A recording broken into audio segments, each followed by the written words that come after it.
Hello இன்றைக்கி நம்ம பார்க்க போகிற வீடியோ என்னென்னா யூடியூப்பில் உங்கள் வீடியோ சஜஷனில் காட்டுறதுக்கு ஒரு ஸ்மால் ட்ரிக். அது என்னென்னு பார்க்க போகிறோம். வாங்க வீடியோக்குள்ளே போகலாம். வீடியோக்குள்ளே போகிறதுக்கு முன்னாடி சேனல் சப்ஸ்கிரைப் பண்ணுங்கள் அண்ட் மறக்காமல் பெல் ஐக்கானை கிளிக் பண்ணுங்கள். வாங்க வீடியோக்குள்ளே போகலாம். இப்போ எந்த வீடியோ நீங்கள் யூடியூப்பில் அப்லோட் பண்ண நினைக்கிறீங்களோ அந்த வீடியோவுக்கு டைட்டில் கொடுத்துங்களா. அப்லோட் பண்ணுறதுக்கு முன்னாடி நார்மலாக வச்சுருப்பீங்கள உங்கள் டிஸ்கில், அப்போயே டைட்டில் கொடுத்துக்குங்க. நான் ஆல்ரெடி எடுத்து வச்சுருக்கனால அந்த டைட்டில் கொடுத்துட்டேன். அந்த டைட்டில் கொடுத்ததுக்கப்புறம் லாஸ்ட்டாக ப்ராப்பர்ட்டின்னு ஒரு ரைட் கிளிக் அமுத்திட்டு அதை கிளிக் பண்ணிங்கன்னா அதில் டீட்டெயில்னு இருக்கும், அதை கொடுத்துக்குங்க. அதில் டைட்டிலு, சப்டைட்டிலு, டேக்ஸ் இருக்கும். நான் ஆல்ரெடி ஃபில் பண்ணிட்டேன். நீங்கள் இப்போயே ஃபுல் பண்ணிக்கோங்க.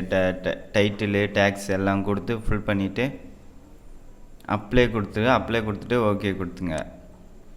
இப்படி கொடுத்துட்டு அதுக்கப்புறம் யூடியூப்பில் வீடியோ அப்லோட் பண்ணணும். ஏன்னா இந்த மாதிரி கொடுக்குறப்ப இது என்ன நேம் இருக்கோ அது ரா ஃபைலாக அப்படியே சேவ் ஆகும். அதனால் உங்கள் வீடியோ சஜஷனில் வர்றதுக்கு அதிக வாய்ப்பு இருக்குது. உங்கள் யூடியூப் சேனல் ஓப்பன் பண்ணிட்டு அப்லோடு வீடியோ கொடுத்துட்டு உங்கள் வீடியோவை செலக்ட் பண்ணிக்கோங்க.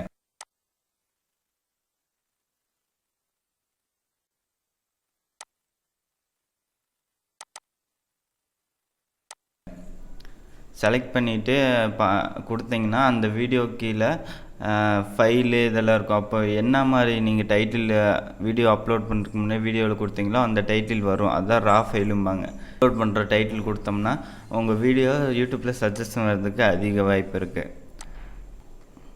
இந்த ட்ரிக்கை ட்ரை பண்ணி பாருங்கள். தேங்க்யூ ஃபார் வாட்சிங்.